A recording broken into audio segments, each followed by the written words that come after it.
Bonjour et bienvenue dans ce nouveau podcast des Forums France-Inde. Société, économie, politique, culture, chaque mois nous vous proposons un nouveau sujet, toujours pour parler de l'Inde et toujours en français. Vous pouvez aussi nous retrouver sur notre chaîne YouTube et bien sûr sur notre site internet. Pour le trouver, tapez les Forums France-Inde sur Google et vous pourrez même vous inscrire à notre newsletter mensuelle. D'ici là, nous vous souhaitons une bonne écoute. Bonjour à toutes et à tous.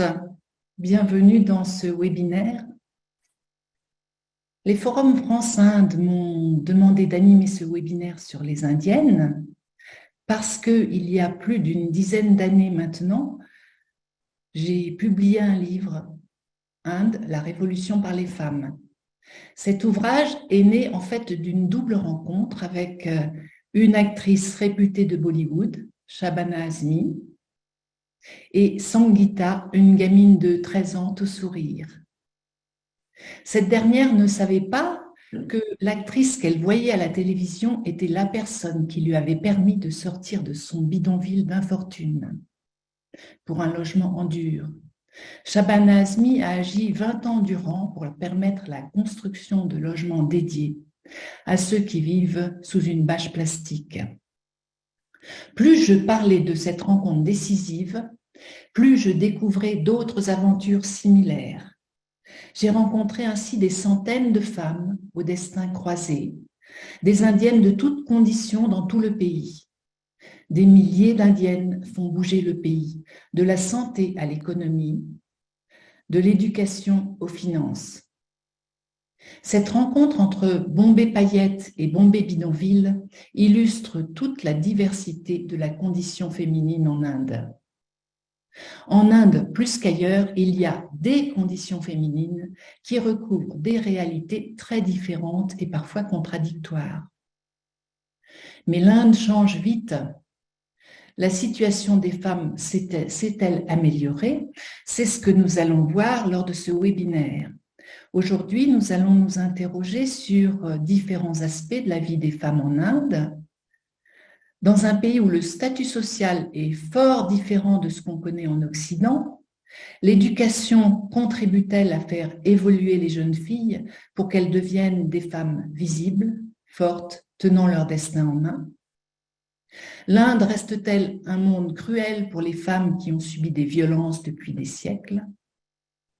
Des Indiennes créent la différence, changent les pratiques dans la société et l'économie. Qui sont-elles? Et puis nous parlerons bien sûr de l'avenir et de ce que l'on peut espérer pour ces nouvelles générations de femmes. Quels changements pour demain avec les jeunes qui constituent la force du pays? Tout un programme que nous allons aborder avec nos invités, 2 Indiennes et une Française d'origine indienne. Nous sommes aujourd'hui avec Anju Chazot, qui nous parle d'Ahmedabad. Anju est cofondatrice de la Mahatma Gandhi International School à Ahmedabad. C'est une école de référence où les jeunes apprennent à s'affirmer et à faire valoir leurs droits grâce à une pédagogie innovante qui se focalise sur la joie d'apprendre. C'est important, la joie. MGIS est une école exceptionnelle reconnue par les plus hautes instances indiennes et mondiales. Anju a plus de 25 ans d'expérience d'enseignement novateur, de workshops auprès des parents, auprès des professeurs, un peu partout dans le monde. Anju participe à la National Educational Policy dont elle nous a parlé dans un webinaire précédent. Elle a reçu plusieurs récompenses en reconnaissance de son action et est conseillère du commerce extérieur de la France. Nous sommes avec Sandra Martires qui aujourd'hui nous parle de Bombay. Après avoir débuté sa carrière dans une banque indienne, Sandra Martires est passée à la Société Générale Inde, où 28 ans durant, elle a été exposée à tous les aspects d'une banque jusqu'à devenir députée CEO de la Société Générale India. Autant dire numéro 2 de la banque. En outre, elle siégeait au conseil d'administration des filiales de la Société Générale en Inde et dirigeait divers comités, dont un comité féminin pour promouvoir la diversité dans la banque.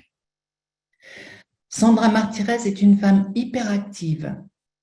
À sa retraite de la banque, elle a multiplié les mandats dans divers conseils d'administration, à Bank One notamment, à l'île Maurice, où elle a assumé le rôle de présidente pendant 5 ans, mais aussi à Novartis India ou à l'Alliance française de Bombay, et il y en a bien d'autres. Nous sommes également avec Cléa Chakraverty, qui nous parle de Bretagne, en France, je crois. Cléa a vécu plusieurs années en Inde, où elle a été journaliste pour différents médias dans le monde diplomatique. Elle y a aussi mené des recherches en anthropologie. Elle est aujourd'hui en charge des sujets politiques et société pour la revue en ligne The Conversation France. Elle a été lauréate en 2013 de la bourse journaliste de la Fondation Jean-Luc Lagardère et elle vient de sortir son premier roman, étonnant et fascinant, sur la condition des femmes en Inde. Ça s'appelle La Voix de Sita et c'est paru aux éditions du Globe. Alors, nous allons commencer notre échange avec l'histoire et le statut social des Indiennes. Je vais m'adresser peut-être d'abord à Sandra Martírez. Sandra, est-ce que vous pouvez nous donner un aperçu historique du statut des femmes en Inde? Oui, bien sûr. Merci Dominique. Je vais essayer de vous donner une idée en bref de l'histoire des femmes indiennes. On peut juger l'état d'une nation en examinant le statut de ces femmes. Cette citation de Jawaharlal Nehru illustre la situation sociale, économique et mentale d'une nation. Dans nos écritures, la femme est considérée comme un symbole de spiritualité. Notre histoire parle des femmes connues pour leur bravoure, leur érudition et leurs compétences. Les femmes sont mentionnées dans les Védas et des livres anciens depuis les temps le plus reculés et des fonctions importantes leur ont été attribuées. Pourtant, les femmes non privées de droits et d'égalité dans la civilisation indienne ancienne. Elles ont été maltraitées et traitées de manière inégale par rapport aux hommes. Au cours des derniers siècles, la condition des femmes s'est détériorée. Elles devaient se marier, s'occuper de la maison et de leur belle famille et sacrifier leurs aspirations. Elles étaient tenues à la carte de l'école parce que les familles pensaient que seuls les garçons méritaient d'être éduqués. Elles subissaient trop souvent des violences, viols, jets d'acide, immolations, infanticides, etc.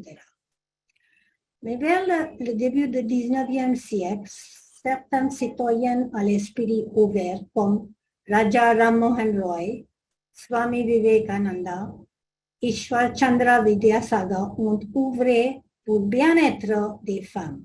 Les pratiques du sati, du mariage des enfants et d'autres traditions ont été abolies dans les textes, mais pas toujours dans la réalité. Diverses lois, telles que la loi d'interdiction du mariage des enfants, ont été adoptées. Mahatma Gandhi a insisté sur l'abolition des mariages d'enfants. Mais d'autre côté, c'est en Inde qu'on trouve le plus grand nombre de femmes politiques dans le monde. Sarojini Naidu a été la première femme indienne à devenir présidente du Congrès national indien et gouverneur d'un État indien. Indira Gandhi est devenue la première femme première ministre de l'Inde. En 2009, les femmes assumaient le plus haut fonction du pays. Pratibha Patil, président de l'État indien, Sonia Gandhi à la tête du parti du Congrès, Mayawati, une Dalit à la tête d'Uttar Pradesh, l'État le plus peuplé de l'Inde. Et puis encore, Mamata Banerjee, Chief Minister du West Bengal, Jayalalitha, Chief Minister du Tamil Nadu, et aujourd'hui, le président du pays, Draupadi Murmu, est une femme tribale. À tous les niveaux de la société, les Indiens ont commencé à émerger et à sortir de leur coquille en étudiant, en exerçant des métiers dans le secteur médical, l'enseignement, l'art, le sport, la police, la technologie. Cependant, mettre fin au crime contre les femmes reste un défi.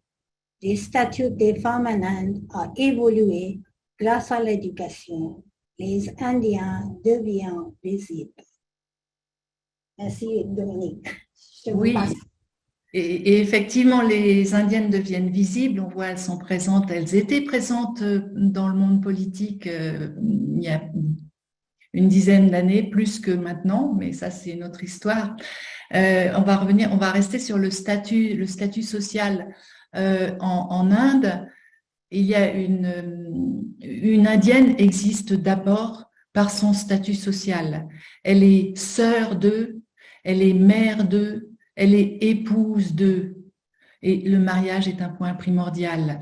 Je vais m'adresser à Anju Chazo. Anju, est-ce que cette conception du statut social très spécifique influe sur les jeunes filles?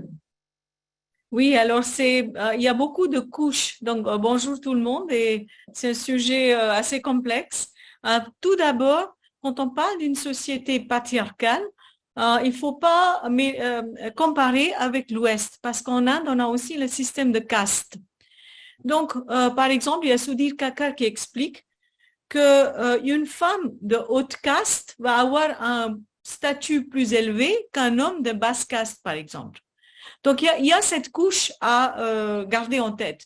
Mais bien sûr, une femme qui est basse caste et qui est une femme, bien sûr, ça, il y a double fois, elle est marginalisée. Elle est au bord de la société. Après, il y a aussi la région, le nord de l'Inde, le sud de l'Inde, le nord-est. Donc, selon les lieux géographiques et la culture, la femme peut avoir un statut différent. On sait que dans le sud de l'Inde, par exemple, il y a eu les sociétés linéaires, ça veut dire matriarcales, aussi dans l'est de l'Inde. Mais la tradition, le rôle traditionnel de la femme est basé quand même sur la conception de la mère. Le statut de la femme, principalement, beaucoup plus que même une épouse ou une sœur ou une fille, ça reste sur un seul principe, c'est la procréation. Donc la femme, elle est validée, elle a une place dans la société si elle a des enfants, quand elle devient mère. Alors le statut va changer. Quand il y a des filles qui sont jeunes filles, bien sûr, les filles, quand elles sont nées, ce n'est pas une fête dans beaucoup de familles. Sauf s'ils ont beaucoup de garçons, ils attendent une fille. Mais a priori, la fille, parce qu'il faut donner la dot, il faut éduquer, et puis de toute façon, elle va se marier et partir. Donc une fille, quand elle est née, c'est déjà pas quelque chose qu'une famille va fêter par rapport à un garçon. C'est aussi lié avec les rites dans les Védas et dans les textes indiens, etc. Parce que c'est le fils qui suit ces rituels et les rites quand les parents sont morts, etc. C'est le fils qui va gagner de l'argent, c'est le fils qui va s'occuper des parents. Et la fille, elle va se marier et partir dans une autre famille. Donc, en quelque part, elle est considérée une invitée dans une famille. Quand elle est née, c'est une invitée. Elle va partir un jour. Donc, quand la fille, elle est jeune, elle a un autre statut. Quand elle atteint la puberté, ça devient déjà compliqué pour la famille. Parce que ça veut dire quoi? Qu'elle peut tomber enceinte, elle va être peut-être séduite par quelqu'un. Il faut garder l'honneur de la famille. Donc, il y a toujours cette précipitation pour marier les jeunes femmes. Et quand une femme se marie, quand elle est jeune, elle est toujours aussi, quand elle va dans une famille, elle a toujours un statut un peu ambigu parce qu'elle n'a pas un haut statut. C'est seulement quand elle devient mère et surtout une femme qui est plus âgée qu'elle va avoir plus de respect dans le système de la famille indienne. Donc, par rapport à statut, en fait, le statut de la femme, ça va être différent selon la position géographique, ça va être différent selon l'âge de la femme. Et ça, c'est quand même quelque chose d'intéressant parce que les jeunes filles sont un peu considérées une menace dans le sens parce que la famille n'aura pas de contrôle, ils ont peur qu'elle va être séduite par un garçon, où il y a bien sûr ces histoires de viol, elle va tomber amoureuse de quelqu'un et puis d'une autre caste ou un mec qui n'est pas bien. Donc tout ça, c'est lié avec le statut de la femme. Mais c'est principalement, je conclus, c'est vraiment, c'est être mère parmi tous ces rôles qui est le rôle donné, qui est le plus important.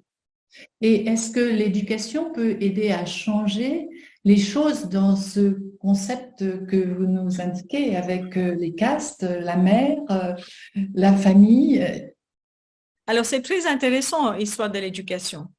En fait, il y a une différence entre l'Inde rurale et l'Inde urbaine. Et l'éducation, ça a touché principalement, ça a changé à travers la classe moyenne. Parce que la classe moyenne a eu des aspirations. Les jeunes femmes doivent travailler un peu plus pour gagner de l'argent. La famille est devenue la famille nucléaire, donc la femme doit travailler.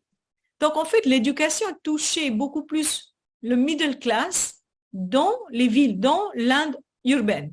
Par contre, dans l'Inde rurale, les femmes sont éduquées d'une manière juste basique, hein, c'est juste l'école. Il y a pas, les femmes n'ont pas d'abord l'accès à l'éducation dans les termes de ce qu'on peut dire de l'université ou collège, etc. Il y a des écoles primaires, bien sûr.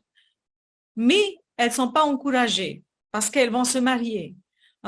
L'éducation a changé beaucoup pour les femmes de middle class. Et là, bien sûr, elles doivent naviguer entre le rôle traditionnel qu'elle a hérité par sa famille, par les attentes des beaux-parents, le mari, etc.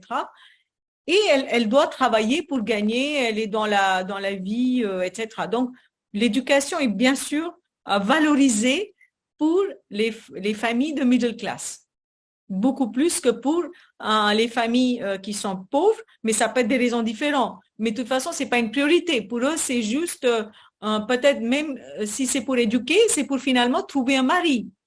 L'éducation, c'est pas seulement, et d'ailleurs pour les familles qui sont très pauvres, parce que nous on travaille dans notre école avec des enfants des milieux très défavorisés, des fois ils veulent pas éduquer leurs filles beaucoup, parce qu'ils ont peur, ils disent qu'on va pas trouver un mari dans les mariages arrangés, parce que les hommes, l'homme s'il n'est pas aussi éduqué, il va pas marier une femme qui est plus éduquée que lui, donc il faut garder un niveau. Par exemple, une éducation primaire ou pas plus que primaire, à la limite fin de scolarité, mais pas plus. Donc, des fois, je dois me battre avec des familles qui sont des milieux défavorisés économiquement et socialement.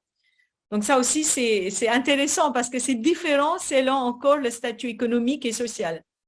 Et l'Inde urbaine et rurale. Oui, et cette peur face à l'éducation, effectivement, c'est important à souligner. Et alors, qu'en est-il de l'éducation supérieure pour les jeunes filles?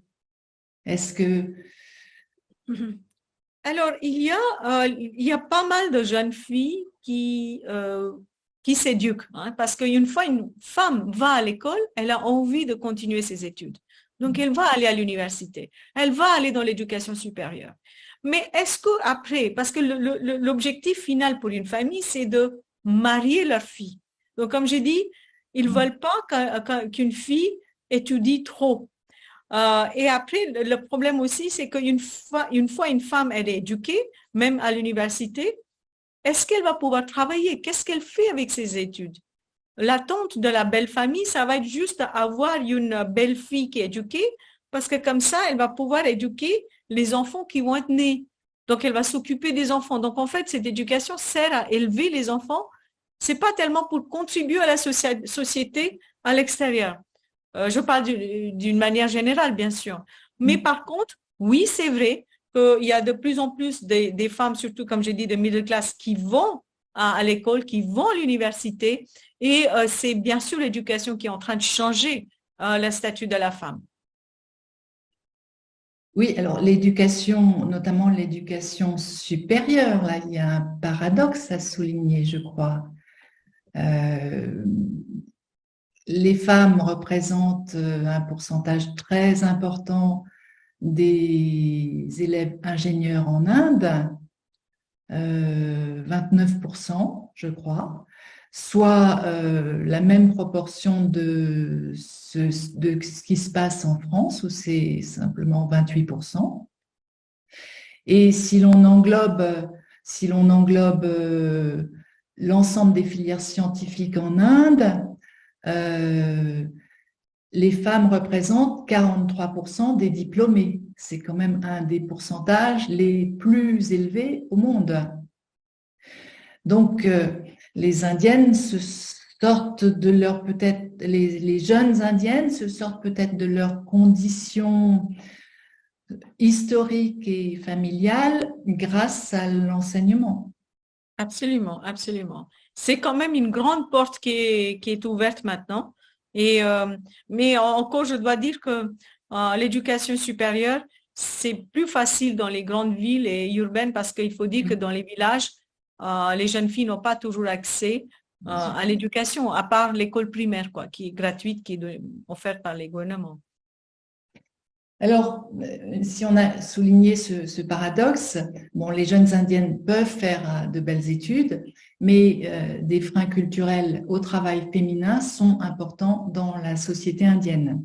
Mais avant de rentrer dans le monde du travail, que l'on verra un peu plus loin, j'aimerais soulever un autre thème qui est plein de paradoxes. L'Inde est un monde cruel pour les femmes. En fait, les crimes contre les femmes, on les retrouve partout, depuis des siècles et jusqu'à maintenant. On cite des viols, des trafics de femmes, des mariages de petites filles, la mort pour dowry, des féticides de fœtus féminins. Et là, je vais m'adresser à Cléa Chakraverty, parce que Cléa, votre roman, La Voix de Sita, que j'ai là, La Voix de Sita, c'est un magnifique livre, démarre avec l'anniversaire du viol d'une jeune indienne dans un bus de Delhi, un meurtre qui a fait bouger l'Inde entière. Vous avez choisi de retracer ces violences en une épopée fascinante où l'on passe du Ramayana à Instagram, de la déesse Sita à Sati, une jeune femme d'aujourd'hui. Et alors j'ai envie de vous demander, la violence subie par les femmes s'inscrit-elle dans l'histoire ? Merci beaucoup Dominique et merci Anjou et Sandra de partager ce panel et à vous toutes et tous qui nous suivez. Merci pour cette question. Alors c'est difficile d'y répondre simplement. C'est une question qu'on pourrait poser qui pourrait être assez universelle en vrai et se poser à d'autres pays, bien sûr, dans la France.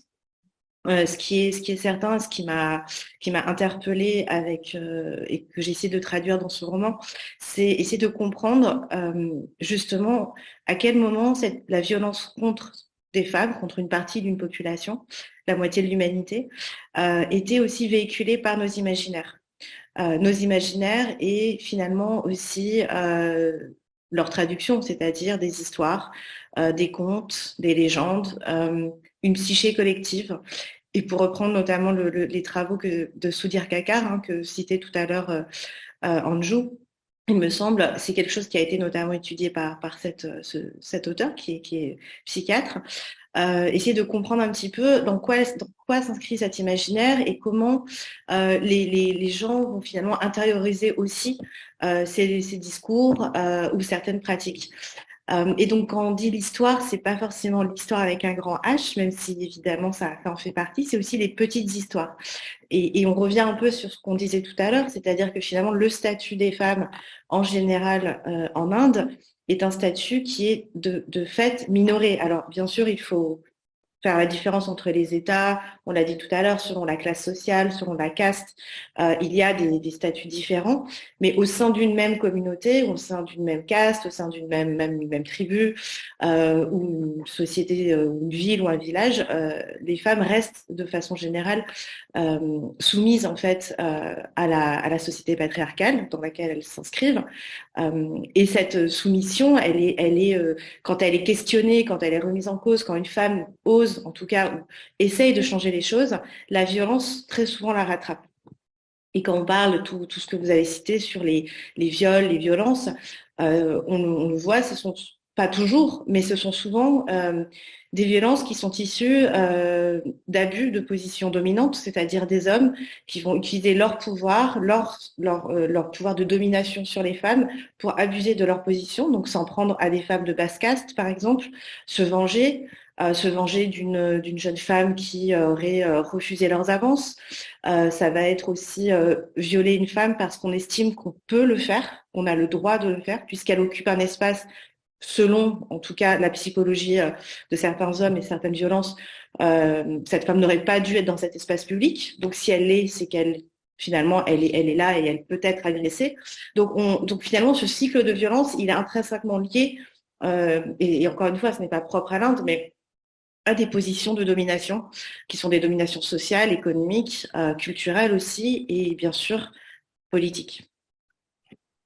Oui, et vous parlez aussi des corps sous contrôle. Vous écrivez que les femmes en tout temps doivent être sous contrôle, leur corps, mais aussi leur esprit, considérés comme transgressifs, vulnérables et dangereux.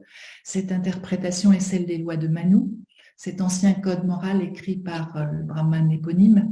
Vous pouvez nous dire 2 mots sur les lois de Manu, parce que tout le monde ne connaît pas. Oui, bien sûr. Alors, je ne suis pas spécialiste, bien sûr, ni sanskritiste, mais ce qu'on appelle le Manusmriti, en fait, les lois de Manu, ce serait une sorte de traité qui est daté, donc on pense qu'il serait à peu près situé au IIe siècle, en 1200, avant notre ère, mais voilà, ça peut être 1200, 1000 à peu près avant notre ère. Alors, ça a été un code qui n'a pas été écrit par une seule personne a priori, de ce que les chercheurs en ont déduit, mais plutôt qu'il y a un agrégat de différents textes écrits par différents auteurs et qui a été extrêmement mis en avant, notamment à la période coloniale, par les Anglais, des orientalistes, et puis par les Anglais.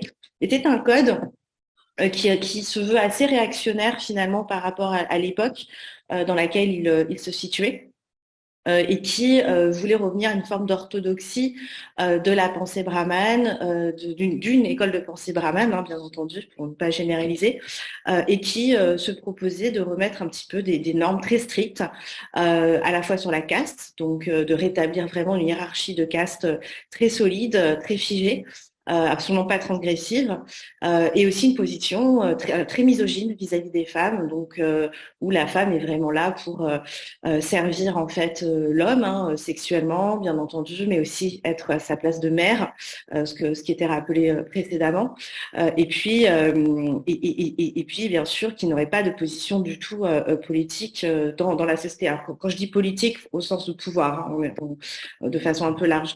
Donc c'est un texte qui a été qui est aujourd'hui encore très controversé en Inde, qui fait souvent l'objet de polémiques, voire de remises en question, mais qui a d'une certaine façon été aussi très, il me semble, décisif, en tout cas, qui a un peu irrigué d'autres textes dans la culture indienne, ou qui a été instrumentalisé par un pouvoir plutôt réactionnaire en Inde aujourd'hui. Donc, en fait, cette rhétorique basée sur la culpabilité de la femme et la supériorité de l'homme, elle est toujours d'actualité.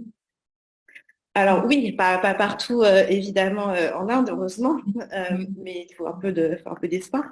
Mais oui, elle est réactivée, notamment par des forces conservatrices, réactionnaires, et qui aussi utilisent ce texte ou d'autres, hein, d'ailleurs, pour servir ce propos-là, et qui qui dans une certaine vision aussi d'une certaine Inde, en fait, qui serait une Inde forte, très virile, où on verrait finalement on le voit avec certains types de vigilantés ou de militants qui réactivent l'idée que les hommes sont dans l'espace public, les femmes sont dans l'espace domestique, et finalement, j'ai envie de dire, et ça fera peut-être un pont avec ce qu'on débattra tout à l'heure, mais on le voit aussi aujourd'hui avec la démographie et avec l'économie d'une certaine façon où les femmes sont assez peu, sont assez peu présentes. Donc, vous parlez dans votre livre des relations bannies, des féticides, du love djihad, mais toujours de telle façon décalée et amusante que quelqu'un qui ne connaît pas l'Inde pourrait croire que vous inventez les faits. Or, je sais que sous les noms qui sont changés, tout est trop vrai. Par exemple, votre Miss Fantastique, là, qui relate dans ses stories Instagram, ce qu'elle relate, c'est des réalités d'aujourd'hui, n'est-ce pas? Oui, absolument. En fait, c'est une fiction et c'est un roman et une fiction, mais effectivement, tout est basé sur des faits divers, des faits réels. Simplement je fais juste le pont avec ce que vous disiez précédemment et par rapport au texte aussi. Dans le roman, c'est un jeune avocat qui décide d'attaquer le Ramayana, en tout cas la figure de Ram, pour défendre la position de Sita, donc l'épouse de Ram.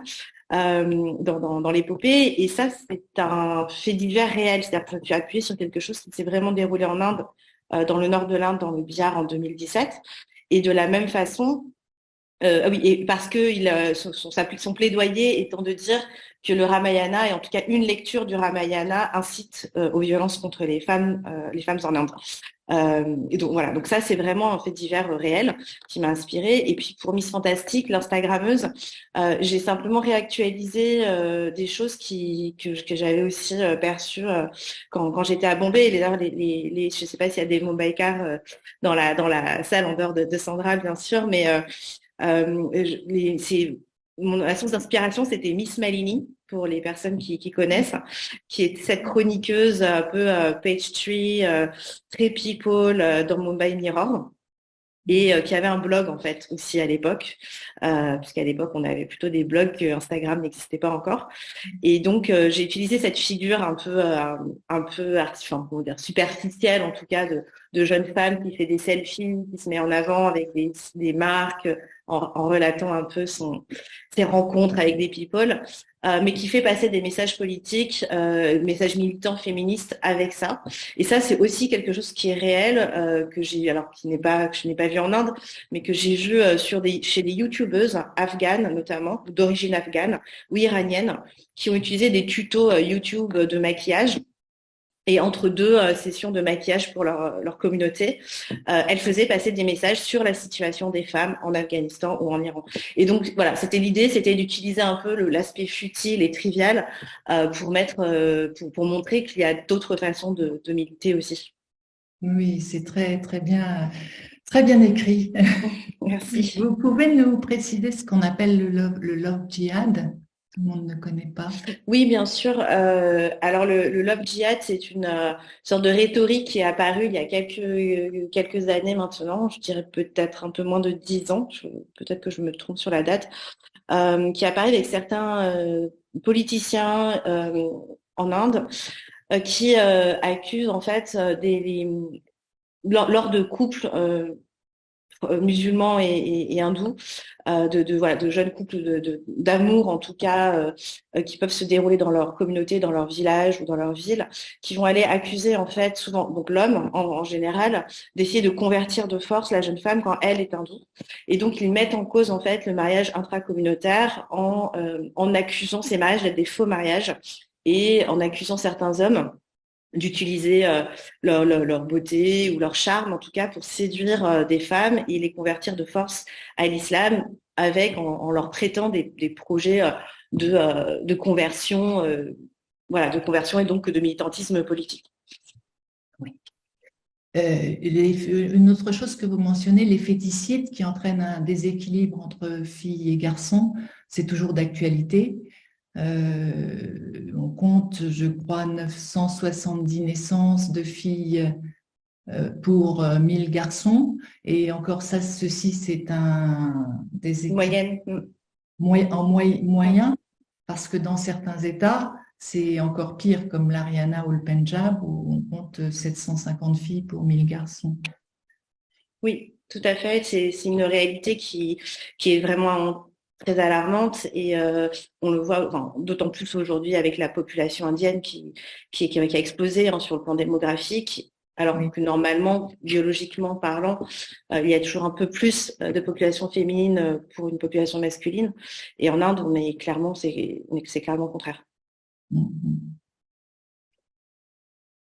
Donc l'actualité en fait récente du pays, avec les crimes de haine contre les Dalits et les Adivasis par exemple, qui ne diminuent pas au fil des ans, avec les femmes musulmanes qui sont mises aux enchères sur une application conçue pour les insulter, montre un prolongement de la violence contre les femmes. Vous aviez un exemple à signaler d'une affaire récente? Oui, bien sûr. Sur la question des crimes, il y a effectivement, ce qu'il faut rappeler, c'est effectivement il y a énormément de crimes misogynes et de féminicides contre des femmes, notamment les femmes de basse caste, les femmes issues de minorités, les femmes tribales. Mais il y a aussi le fait que c'est ça. En fait, il y a deux actualités on pourrait faire part. La première, c'est que ça ne concerne pas que les femmes issues des minorités ou des communautés les plus défavorisées. Il y a énormément aussi d'affaires qui se déroulent dans des communautés, disons, favorisées, privilégiées, des femmes issues des classes aisées, des classes sociales, classes moyennes. C'était le cas avec l'affaire Mirbaya, donc que vous citiez au début, qui est petite classe moyenne à Delhi, urbaine. Mais c'est aussi le cas plus récent. Alors l'affaire que j'ai en tête en particulier, c'est une affaire qui s'est passée à Delhi il y a 1 an. C'est l'affaire Shraddha Walkar, Poonawalla. Sont 26 ans, plutôt d'un couple entre guillemets bien sous tout rapport, c'est-à-dire issus des classes sociales aisées, très anglicisés, anglophones, comme on peut en croiser tous les jours dans des grandes villes indiennes, donc qui vivaient à Delhi. Et lui l'a assassiné. C'était un crime odieux, quoi, assassiné, coupé en morceaux. Enfin bref. Et ce n'est pas un cas isolé. C'est-à-dire que ce qu'ont relevé la presse par ailleurs, c'est que ce n'est pas la première fois que ce type de crime survient, qu'il y en a souvent, et que ce n'est pas du tout lié à des statuts économiques, qui sont vraiment liés à encore ce que je disais tout à l'heure, le fait que ces hommes s'arrogent en fait le droit de pouvoir mettre fin, plutôt que mettre fin à une relation, mettre fin à la vie de leur compagne qui ne leur convenait plus. Ça, c'est un premier cas. Et pour le deuxième cas qui envoie des signaux très forts sur les violences faites aux femmes, c'est-à-dire sur l'impunité en fait dont peuvent jouir certains accusés. Il y a le cas de Bilkis Bano, qui était une jeune femme qui a été atrocement torturée et violée en 2002 au Gujarat durant les pogroms. Son enfant a été tué devant ses yeux par plusieurs personnes, donc plus d'une dizaine d'hommes, qui ont été condamnés, qui ont été en prison et qui ont récemment été acquittés pour bonne conduite. On parle de décembre 2022, donc c'est vraiment très récent. Autre cas similaire, alors différent, puisque là c'est aussi un cas politique, mais c'est le cas de Hathras rape case qui s'est déroulé dans un village Dalit, enfin une communauté Dalit, une jeune fille de 19 ans, violée, torturée, brûlée, sans que ses parents soient même présents lorsqu'elle a été incinérée. Les hommes ont été arrêtés et puis ils ont été acquittés il y a quelques semaines. Voilà, qui venaient d'une. Alors là, on est un cas de caste, crime de caste. Donc on voit bien que ce sont des signaux qui sont très forts, puisque symboliquement derrière, ça veut dire aussi que même s'il y a condamnation, même s'il y a jugement, finalement, ces hommes peuvent sortir libres, en fait.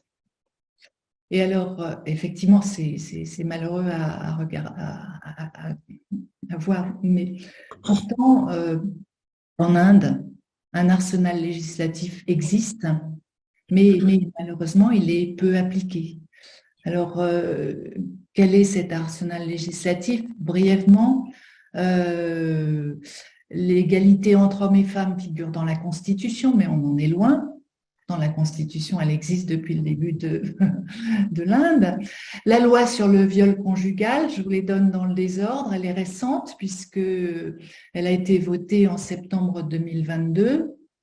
L'interdiction de la dot est inscrite dans l'arsenal juridique depuis 1961, mais la dot est bien présente dans quasiment tous les mariages.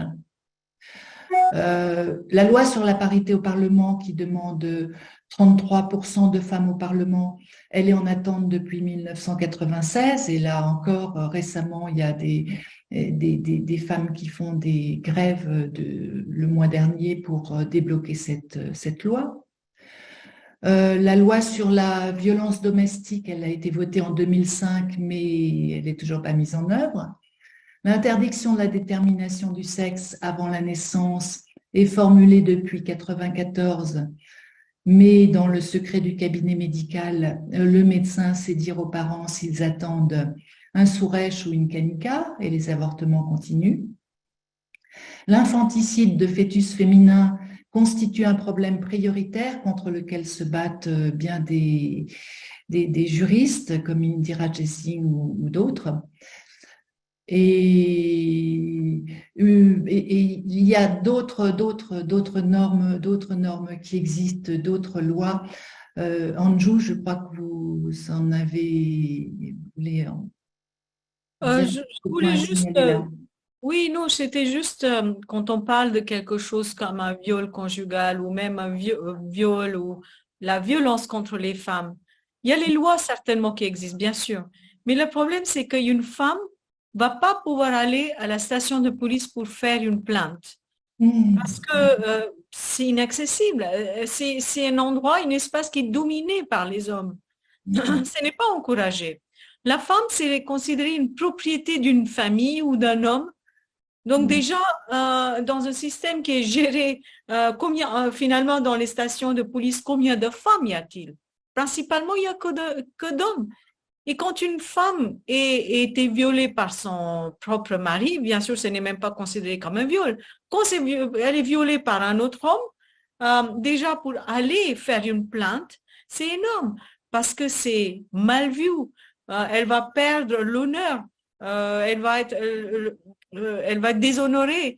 Donc en fait, elle ne pourra pas. Et même si elle arrive, comment est-ce que cette plainte va être notée?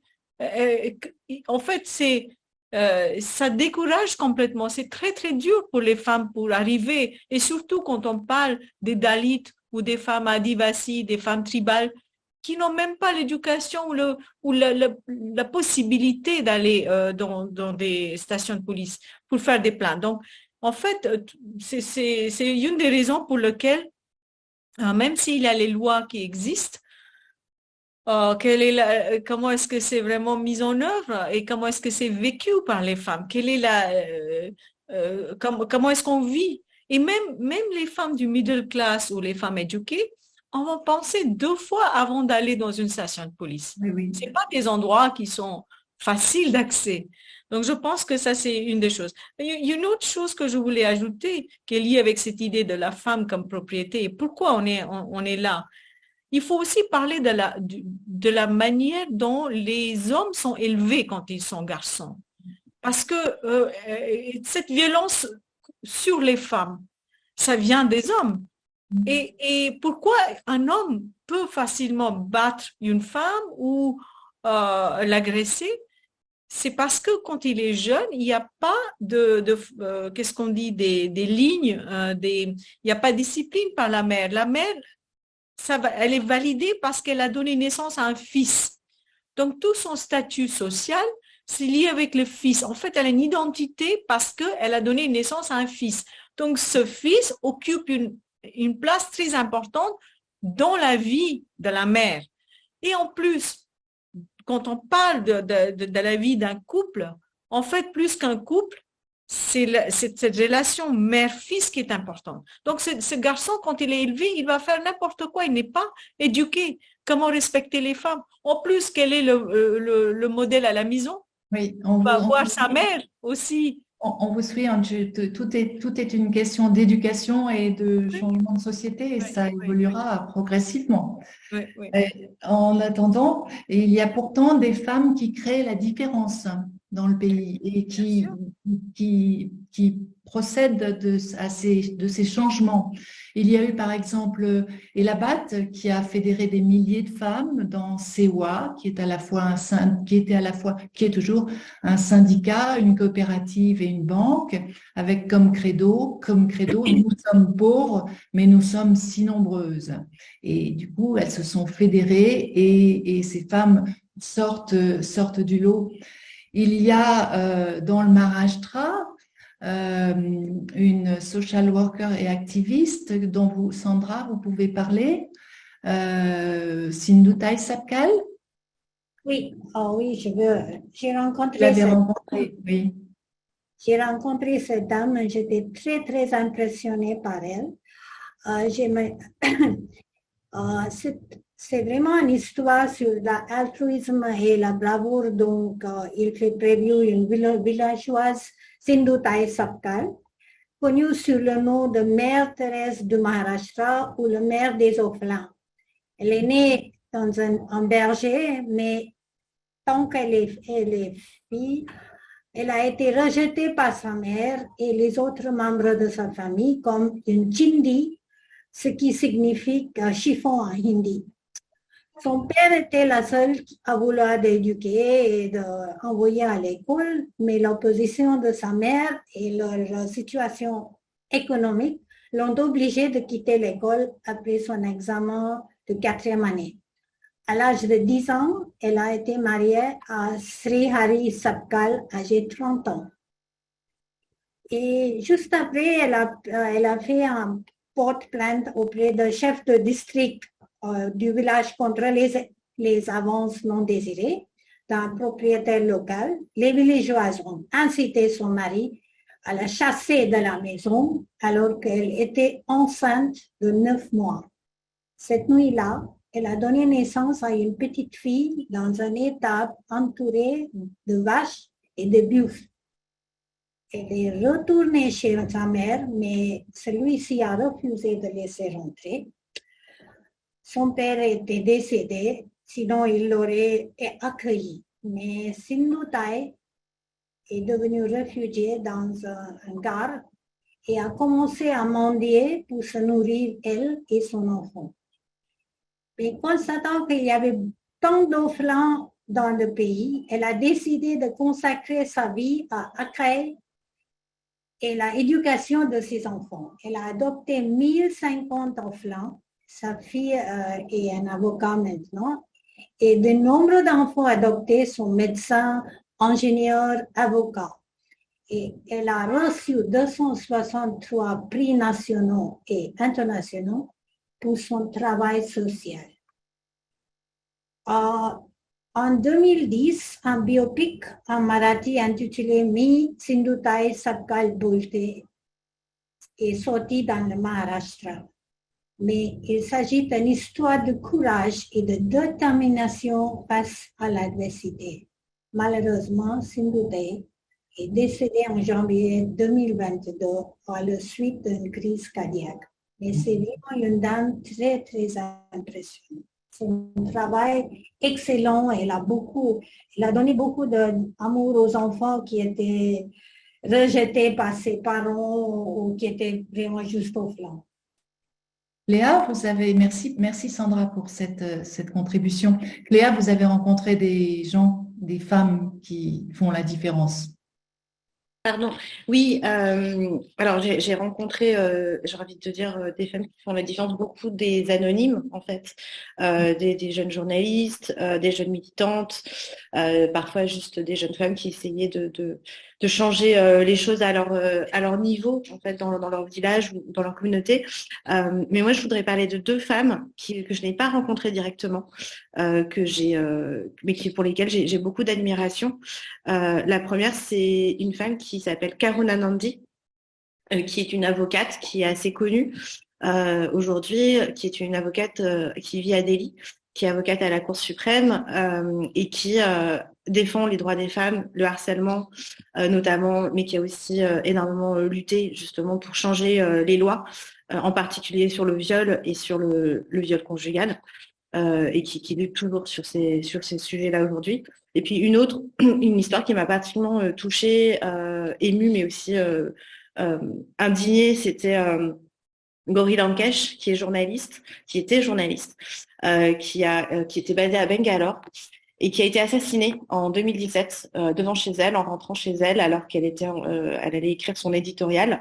Donc elle avait son propre magazine, et Gauri Lankesh, c'était quelqu'un qui a travaillé depuis très longtemps, non pas uniquement sur le droit des femmes, mais principalement sur les fausses informations, les intox, comme on dit, ou les fake news aujourd'hui, et qui était journaliste, activiste, comme on peut dire aujourd'hui, contre tout ce qui était, ce qu'elle appelait, elle, ce qui n'est pas rationnel, c'est-à-dire les fausses informations, mais aussi les dérives, en fait, de l'extrême droite indienne ou de l'extrême droite religieuse indienne. Et elle a été assassinée par ce qu'on pensait être des milices, en fait, issues de ces groupuscules-là. Et je voudrais juste mentionner, parce que je pense que c'est important, c'est que Gauri Lankesh a été empêchée dans son travail par cet assassinat. Et en fait, tout son travail dédié vraiment à faire connaître la vérité et à enquêter, à faire vraiment un travail d'investigation très important sur les groupuscules d'extrême droite religieux indiens, de l'Hindutva notamment, a été repris, en fait, ce travail-là aujourd'hui par Forbidden Stories, qui est un collectif de journalistes d'investigation international, et qui vient justement de publier quelque chose autour de son travail à elle, et qui poursuit son travail aujourd'hui, et là, en février 2023. Merci Cléa.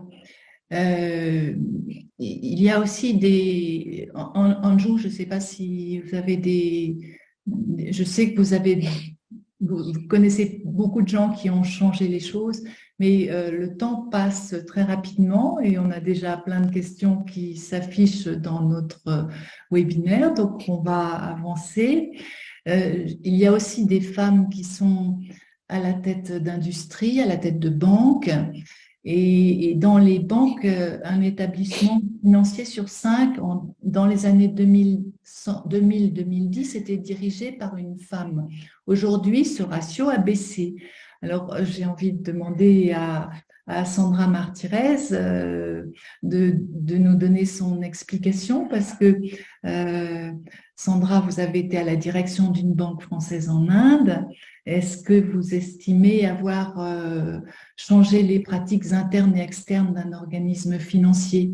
Et quels sont les secrets des femmes qui réussissent dans un monde masculin? Je crois que l'histoire des banquiers femmes est devenue après la nationalisation des banques indiennes. Et en ce moment, ils avaient besoin de recruter beaucoup de gens. Et c'était la plus facile pour les femmes de rentrer c'était plus facile pour les femmes de rentrer dans les banques. Peut-être dans un niveau très bas, mais ils sont tous montés et a pris plus de responsabilités. Ça, c'est l'explication pourquoi il y a pas mal de femmes dans le finance. Et alors, vous-même, quel défi avez-vous eu à relever en tant que femme occupant un poste de direction? Il y a bien beaucoup de défis à relever, et la présence des collègues masculins peut être difficile, en particulier lorsque une promotion est traitée avec fermeté et aussi avec tact, mais c'est un art que j'ai cultivé. Oui. Également veiller à me tenir informée de tous les nouveaux développements dans le secteur bancaire, tant que le plan commercial que réglementaire, ce qui m'a valu le respect de mes collègues, de mes supérieurs et mes subordonnés aussi. J'ai fait la résolution des problèmes une partie importante de mon travail. Ma devise était « La responsabilité s'arrête à mon bureau ». J'avais également un autre conseil à donner à mes collègues, en particulier les hommes. Si vous voulez réussir, laissez votre ego à la maison lorsque vous venez travailler. Et après votre retraite, vous avez accepté des missions au sein du conseil d'administration. Oui, effectivement, Dominique. Mon premier nouveau poste a été dans le conseil d'administration de Bank One, une banque privée de l'île Maurice, où j'ai assumé le rôle de présidente de la banque pendant presque 5 ans. C'était une expérience exaltante et au sein d'un conseil d'administration le plus diversifié avec lequel j'ai pu travailler. Sur les 9 administrateurs, 6 étaient de nationalités différentes et 2 femmes, si dire. Au conseil, vous pouvez imaginer les défis à relever pour mettre tout le monde sur la même longueur d'onde et en tant que femme. Je dois reconnaître que j'ai réussi et que j'ai réalisé que les femmes apportent une perspective différente, transparence, empathie, compréhension du problème, sans laisser leur ego s'annoncer. La banque a manifestement apprécié ma contribution, car à la fin de mon mandat, j'étais remplacée par une autre femme. Outre Bank One, j'ai siégé au conseil d'administration de 5 autres entreprises. Ainsi, loin d'un handicap, le fait d'être une femme bénéfique a plus d'un titre. Je parle aujourd'hui au nom de toutes les femmes. Le proverbial plafond de verre, c'est un mythe. Une femme peut réduire en miettes si elle travaille dur, si elle est dévouée, si elle est passionnée par son travail et si elle est au sommet de son art. L'avenir nous appartient. Le seul moment où nous devrons regarder en arrière, c'est pour voir le chemin pas. Réduire le plafond de verre, merci Sandra Martírez. Réduire le plafond de verre, c'est un beau défi, mais aujourd'hui, les Indiennes restent les grandes exclues du marché du travail. Et les femmes font de belles études, mais elles travaillent de moins en moins. Moins de 20%, je crois, actuellement des Indiennes travaillent ou cherchent des emplois. Pour comparer, on peut comparer avec la Chine où c'est 69% des femmes qui travaillent. Bon. La participation des Indiennes au monde du travail décline depuis 2010. Le taux d'emploi des femmes est parmi les plus bas au monde. Et en France, on a quand même 51% des femmes qui travaillent. Donc, l'Inde est un des seuls pays au monde où la participation des femmes a chuté avec le développement. Quelles explications peut-on donner à cette situation? Est-ce que Cléa, je crois que vous avez peut-être une explication? Alors, je ne sais pas si c'est des explications, plutôt des pistes d'explications qui ne sont pas forcément les miennes d'ailleurs, mais qui sont basées sur des rapports récents et puis le travail aussi de chercheurs. Je pense qu'il y a 2 choses à souligner. La première, et là je citerai une chercheuse, une économiste qui s'appelle Isabelle Guérin, qui travaille sur l'Inde mais aussi sur le Brésil et qui travaille notamment sur la question du genre et la force l'emploi des femmes en particulier, et qui souligne 2 choses dans ses travaux récents. La première chose étant que effectivement il y a une régression du nombre de femmes qui travaillent, qui est dans ce qu'on appelle l'emploi formel. En revanche, elles sont extrêmement présentes dans l'emploi informel. Il me semble, alors, je ne vais pas dire de bêtises, mais il me semble que c'est à plus de 70%. Les femmes sont employées dans l'emploi informel, donc emploi informel qui n'est pas comptabilisé en fait dans les statistiques officielles.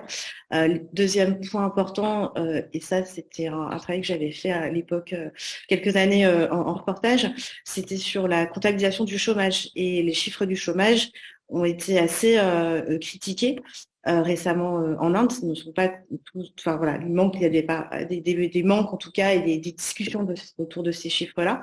Troisième point que souligne aussi, j'avais dit 2 points, mais c'est 3, que souligne Isabelle Guérin, c'est l'emploi des femmes dans le secteur agricole, où beaucoup de femmes sont employées dans le secteur agricole, sont parfois même fermières au sens paysanne, c'est-à-dire qu'elles sont extrêmement occupées par ces activités-là du matin au soir et qu'elles ne sont donc pas propriétaires de leurs terres et donc pas comptabilisées comme étant officiellement fermières sur les papiers.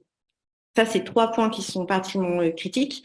Il y a un autre travail que fait Isabelle Guérin en ce moment qui est sur la question de la dette qui est gérée par les femmes et qui accapare énormément de leur temps. Et ça, c'est pas propre à l'Inde, mais c'est particulièrement vrai en Inde. Et puis l'autre, je pense qu'une autre source d'explication, et ça c'est plus récent dans un article qui est d'ailleurs paru dans Scroll, le média indien, il y a peu de temps, qui rappelle que finalement, et notamment avec la crise de la pandémie, mais pas que, c'est que les femmes en Inde sont particulièrement occupées toute la journée et la nuit, une partie de la nuit, à être prises dans le secteur du care, comme on dit, donc s'occuper des enfants, de la belle famille, toute la parenté, voire parenté qui peut être, on le sait, très importante, de leurs hommes, de la maladie, en fait, tous les secteurs qui permettent à la société de fonctionner. Et du fait de leur accaparement en fait dans ces secteurs-là, elles ont beaucoup moins de temps et de disponibilité et de possibilité d'aller trouver un emploi formel en fait. Et là, là, je rebondis juste dans mon roman justement, j'ai essayé d'imaginer, et grâce à nouveau à cette économiste Isabelle et d'autres et des chercheurs indiens. On a essayé d'imaginer, je leur ai demandé de calculer si toutes les femmes en Inde cessaient leurs activités annexes, c'est-à-dire non seulement leurs activités, on va dire professionnelles, hein, pour celles qui en ont, comptabilisées, formelles, mais toutes les activités informelles, toutes ces activités du care, c'est-à-dire de s'occuper de la maison et donc toutes les activités domestiques et qui comprennent, et là je parle pour les villages par exemple, le simple fait d'aller chercher de l'eau tout simplement. Si les femmes vraiment indiennes cessaient tout ça, le pays serait à l'arrêt en 24 heures. Oui, voilà. C'est tout dire l'importance des femmes quand même.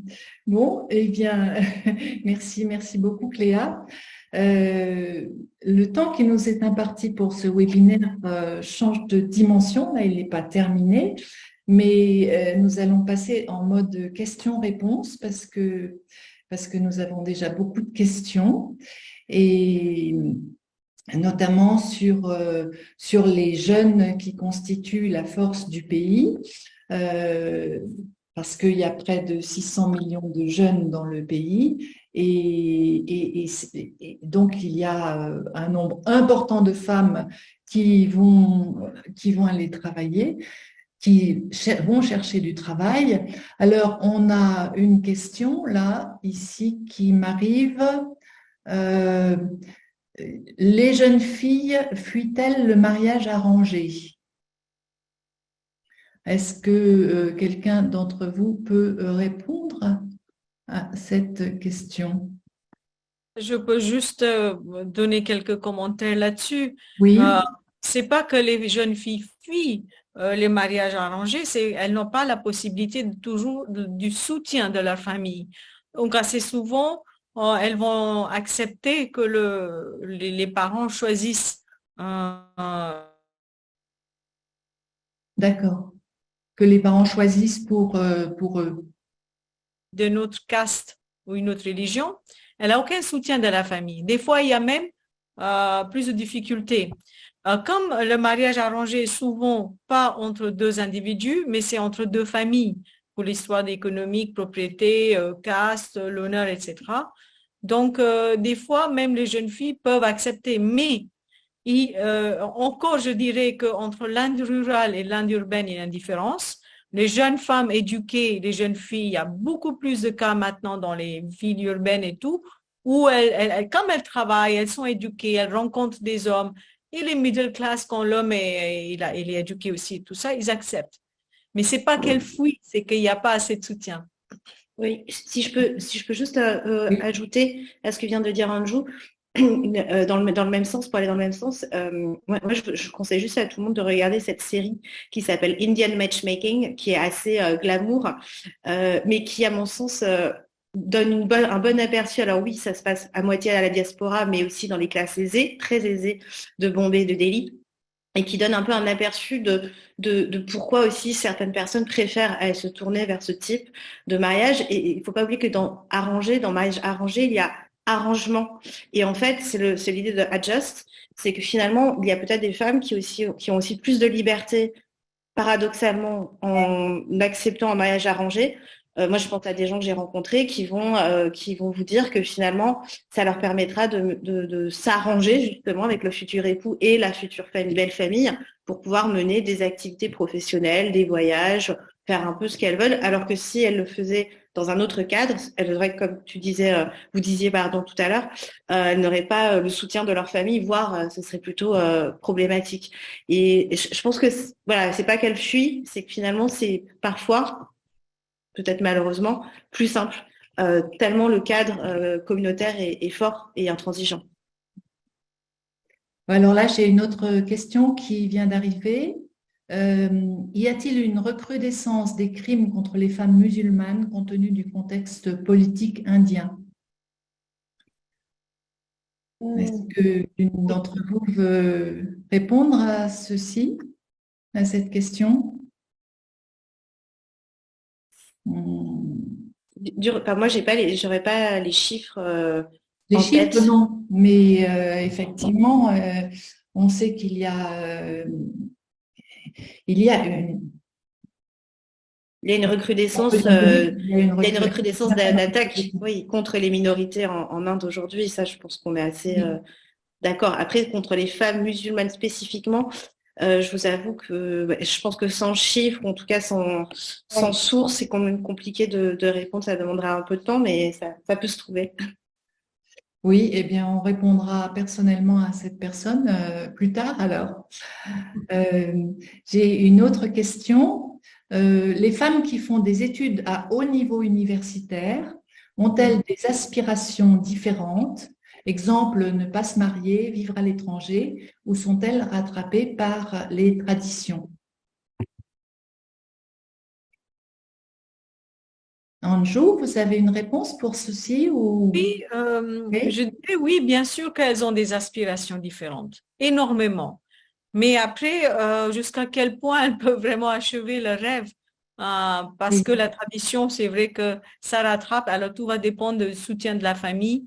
Il y a beaucoup de pression sociale. Par contre, je vais ajouter une chose, que comme la démographie indienne est en train de changer, je vois beaucoup de jeunes parents qui viennent, par exemple, dans notre école, ils souhaitent d'autres choses pour leurs enfants, garçons ou filles.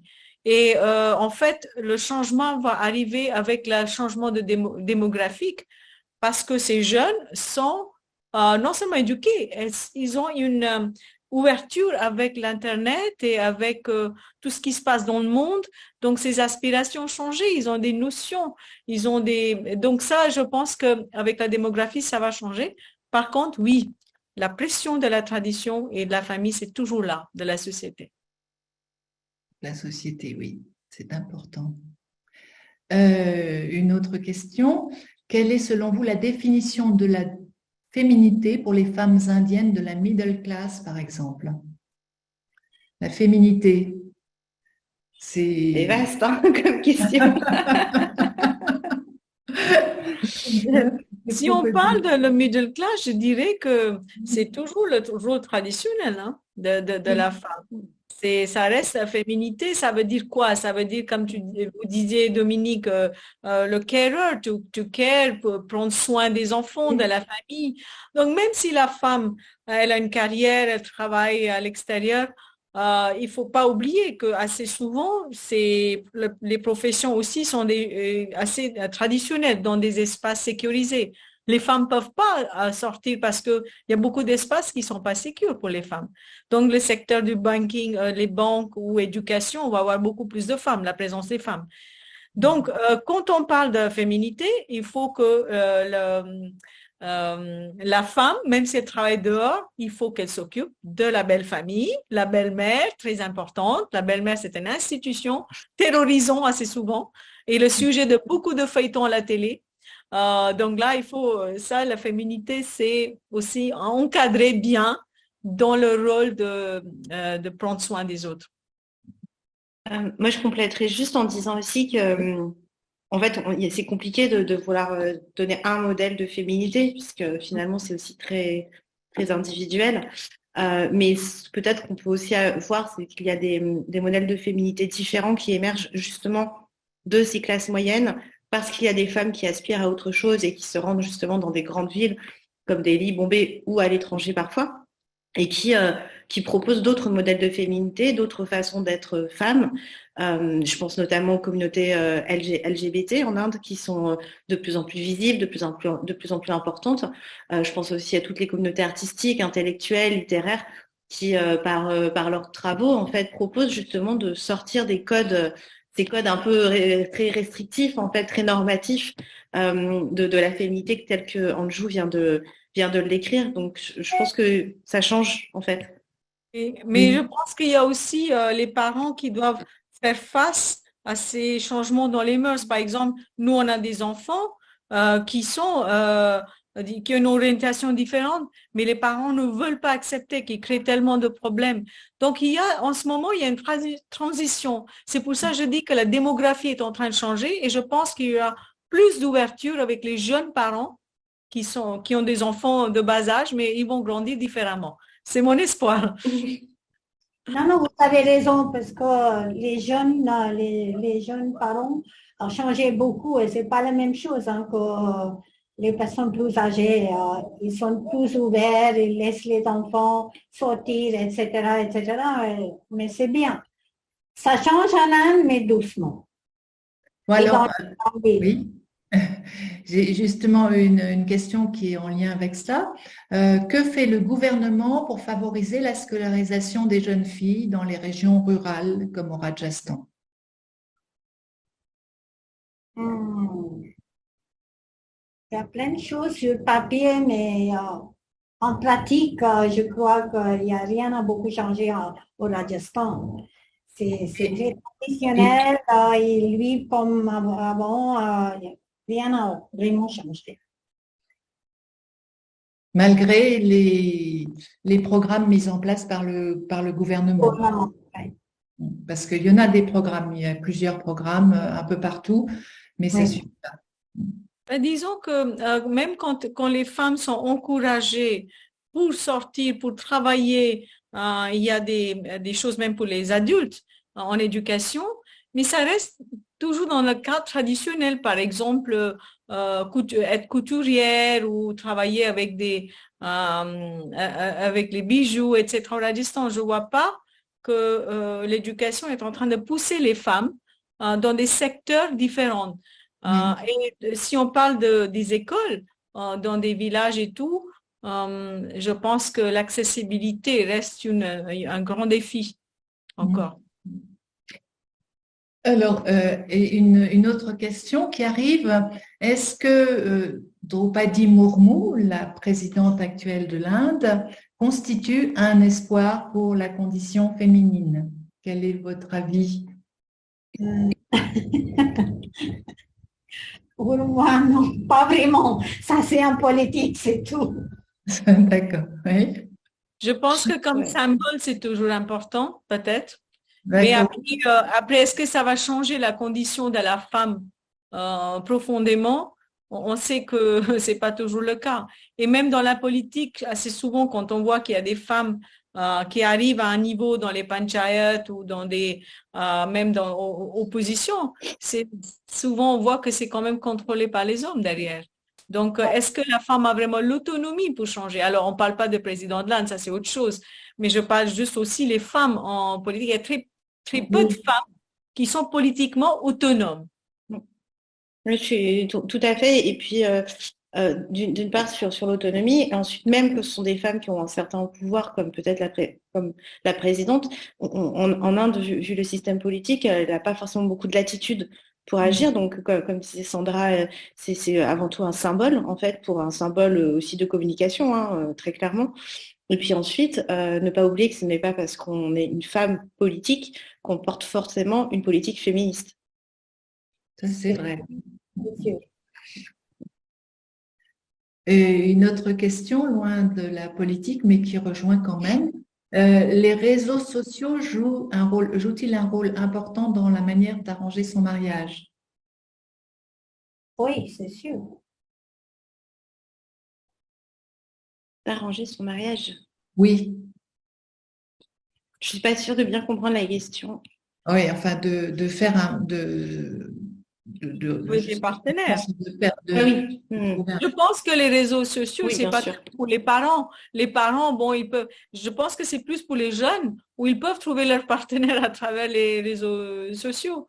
Oui. Mais les mariages arrangés, c'est autre chose, hein. C'est pas seulement les réseaux sociaux. Ça, c'est parce qu'ils se connaissent, il y a d'autres intermédiaires, etc. Oui, de famille à famille surtout, les réseaux. Ouais. Et c'est peut-être un point juste un peu annexe, mais sur la question des réseaux sociaux, on l'a peut-être pas assez souligné tout à l'heure. C'est pas juste par rapport au mariage, mais dans les violences notamment, les réseaux sociaux jouent de plus en plus un rôle très important sur les cyberviolences. Il y a énormément de jeunes femmes qui souffrent de cela, de jeunes et moins jeunes d'ailleurs. On parlait des politiques tout à l'heure, les femmes politiques aussi sont harcelées sur les réseaux sociaux. Donc on va dire que la sexualité et la liberté des femmes indiennes, c'est vrai partout, mais surtout en Inde, où les réseaux sociaux sont extrêmement puissants, ils jouent un rôle prépondérant, mariage ou pas mariage en fait, j'ai envie de dire. Mais pardon, c'était un aparté, mais ça me faisait penser à ça. Non, c'est bien. Je regarde quelles sont les autres questions qui arrivent. Oui, les jeunes s'habillent différemment à l'extérieur et dans leur famille. Est-ce que ça a un impact sur leur vie? Quels sont les outils d'émancipation? Quels sont les outils d'émancipation des jeunes filles? Est-ce que l'Internet, le téléphone mobile, ce sont des outils d'émancipation des jeunes filles? Absolument. Absolument. Oui, il n'y a aucun doute. Et c'est pour ça que des fois, j'avais lu dans la presse des articles où dans des villes dans le nord de l'Inde, à Haryana, etc., ils ne voulaient pas donner des portables aux femmes. Et une femme, assez souvent, elle n'a pas de portable. Enfin, c'est difficile, mais pourquoi ils ont peur? Parce qu'elle va être en contact avec le monde après. Et les femmes étaient mises dans une famille, une maison et contrôlées. Donc, le portable devient maintenant, la femme, elle a accès à beaucoup d'informations, elle peut contacter qui elle veut, etc. Donc, à mon avis, oui, les réseaux sociaux et le portable est un outil très important. C'est ça qui va vraiment ouvrir la porte pour les femmes, pour moi. C'est ça que je pense. Et deuxième question, selon les vêtements, oui, il paraît pas si importante peut-être pour les gens qui sont en France ou dans l'Ouest, mais en Inde, c'est une bataille pour pouvoir porter des vêtements différents. Et surtout, par exemple, les vêtements un peu à la mode, comme à l'Ouest, quoi, des jeans ou des chemises, des t-shirts et tout. Donc, ça devient aussi un symbole d'émancipation pour les femmes, surtout les jeunes femmes.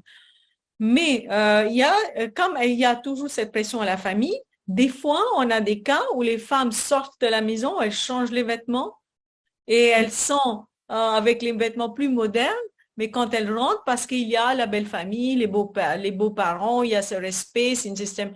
Donc, elle garde le respect, donc elle veut pas de conflit, elle va changer en vêtements indiens pour rentrer à la maison.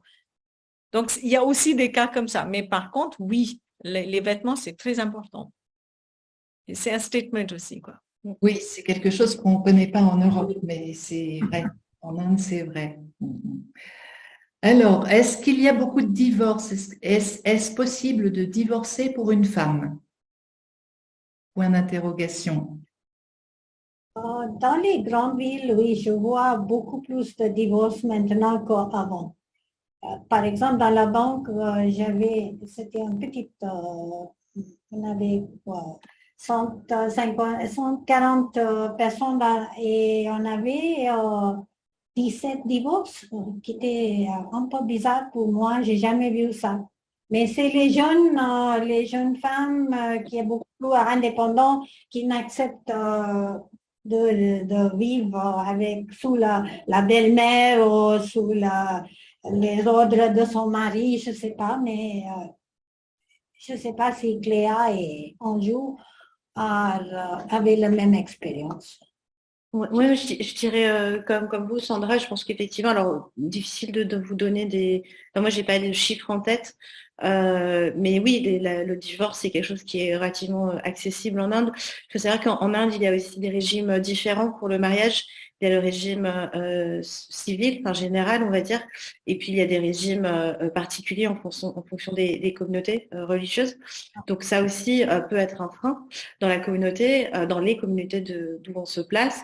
Et comme le rappelait Sandra, je pense qu'il faut aussi se rappeler qu'il y a, en fonction du statut social, donc au-delà de la caste, hein, du statut social, l'autonomie de la femme, sa capacité à pouvoir subvenir à ses propres besoins, à celui de sa famille, potentiellement sa propre famille, puisqu'à partir du moment où elle est divorcée, habiter seule en fonction de si vous êtes une cadre sup dans une ville comme Mumbai, c'est possible, mais ça reste quand même compliqué.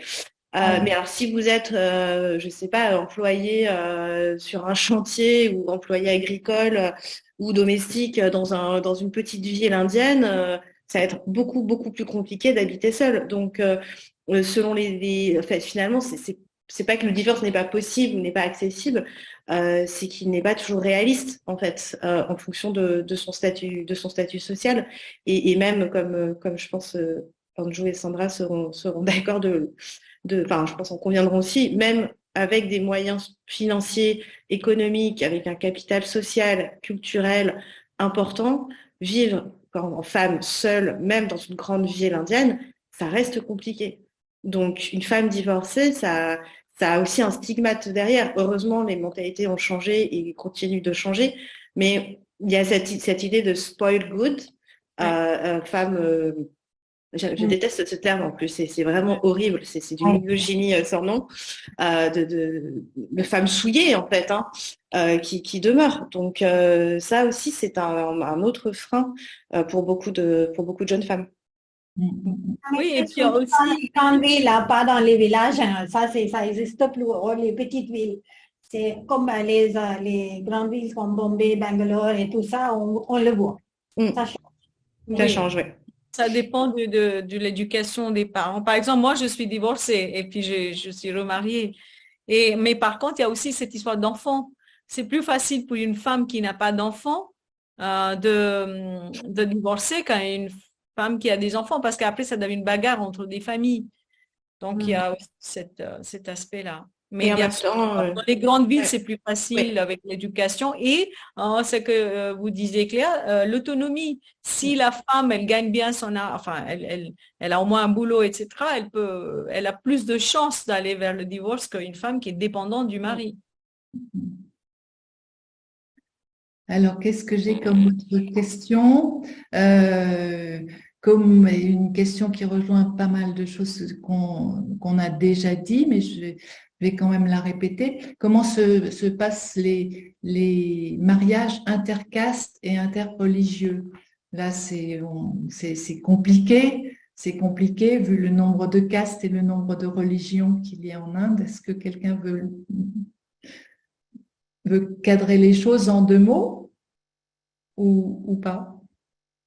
Non. C'est toujours très, très difficile. Histoire de mariage entre les castes ou entre les religions, c'est une bagarre et les gens qui le font souffrent. Il y a pas mal de cas où ils sont même tués. Et en fait, les parents, ils sont des fois complices dans cette histoire-là parce qu'ils sont tellement en colère qu'il y a cette idée de pollution, la pureté du sang qui va être polluée. Donc, c'est vraiment un concept très...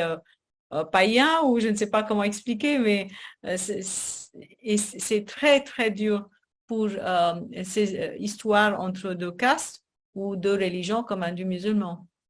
D'autant que les mariages sont régis par des lois différentes que les hindous, musulmans, chrétiens, parsis ou jains. Et donc, ça complique les choses. Il y a des lois différentes, oui.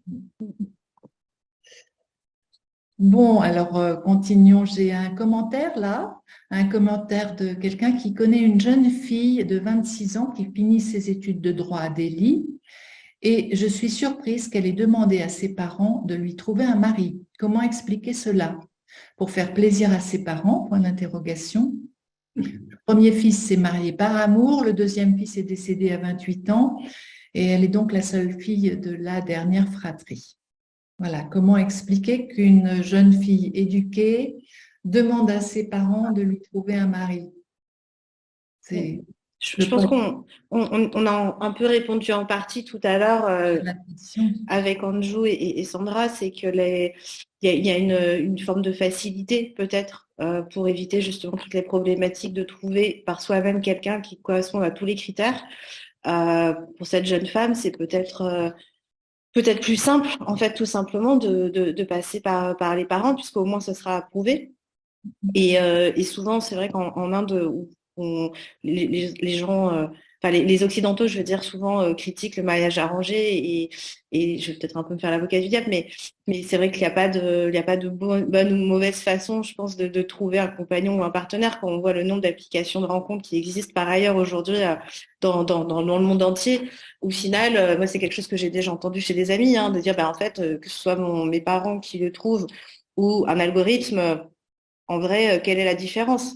Donc, on peut aussi se dire que peut-être que cette jeune femme va choisir une solution beaucoup plus, pragmatique et qui corresponde à ses besoins et ses propres envies. Et puis, c'est aussi cette peur aussi d'aller trouver tout seul parce que ils vont faire confiance aux parents qui vont trouver quelqu'un de bien parce qu'assez souvent, le but est d'avoir une famille. Ce qui est important, c'est pas juste la vie d'un couple. Par exemple, dans l'Ouest, c'est le couple qui est important. La famille, ça vient après. Les gens se marient parce qu'ils veulent être en couple. Mais en Inde, on se marie parce que c'est deux familles qui vont être unies et c'est pour les enfants, c'est pour avoir des enfants. Donc, c'est pas la même chose. C'est pour ça que des fois, le mariage arrangé, c'est la continuité, c'est la facilité, elle aura le soutien. Et puis, je voulais aussi dire qu'assez souvent, les femmes ont internalisé les choses et on est aussi conditionné quand on grandit. Il y a la pression par la société et autres et tout. Donc, est-ce que c'est vraiment vrai souhait ou est-ce que c'est parce que, elle est juste conditionnée à y croire, quoi? Alors, j'ai là une question. Merci beaucoup pour cette conférence. Comment pouvons-nous soutenir, aider les femmes en Inde? Y a-t-il des actions qui peuvent être mises en place à notre petite échelle? C'est une Française mariée à un Indien qui habite en Europe qui nous écrit ceci. Alors, aider les femmes en Inde, eh bien, c'est facile et c'est simple et c'est compliqué à la fois. Est-ce que chacune veut dire une petite phrase de conclusion parce que nous arrivons à 1 minute de notre échéance? Aider les femmes en Inde, on peut passer par différentes associations. Cette personne recevra des liens de différentes associations qu'on connaît. Et Anjou, Cléa, Sandra, vous avez d'autres suggestions? Moi, je dirais, si on peut aider les jeunes filles en éducation, si on peut soutenir des associations qui travaillent dans le domaine d'éducation des jeunes filles, ça peut être un bon moyen de les encourager et puis devenir autonomes. Et donner des conseils aux jeunes filles pour l'aider de prendre les décisions, de donner un peu plus de confiance. Je crois que comme un mentor, ça peut aider un peu. Et moi, je dirais peut-être vous pouvez aussi soutenir tout simplement en lisant, en diffusant autour de vous l'immense créativité de nombreuses intellectuelles indiennes, que ce soit des artistes ou que ce soit des autrices. Il y a des maisons d'édition qui font un travail formidable, je pense notamment à Zuban, mais pas que, bien sûr, en anglais en tout cas, et qui diffusent vraiment des travaux fantastiques de fiction comme de non-fiction pour faire avancer les droits des femmes, l'émancipation et les luttes. Et peut-être qu'en participant à diffuser ces imaginaires et ces utopies ou parfois simplement des récits de vie autour de vous, ça pourrait faire avancer les choses. Merci beaucoup, merci à toutes et à tous. Merci d'avoir participé activement à ce webinaire. Et le prochain webinaire des Forums France-Inde aura lieu dans un mois. Et j'avoue que je n'en connais plus le sujet. Alors, vous recevrez, si, les Pondichéриens, voilà, fin mai. De toute façon, vous serez tenus au courant puisque vous êtes inscrits sur si vous êtes inscrits sur les réseaux des Forums France-Inde. Les Forums France-Inde vous remercient. À bientôt. Merci beaucoup. Merci à tout le monde. Au revoir. Au revoir.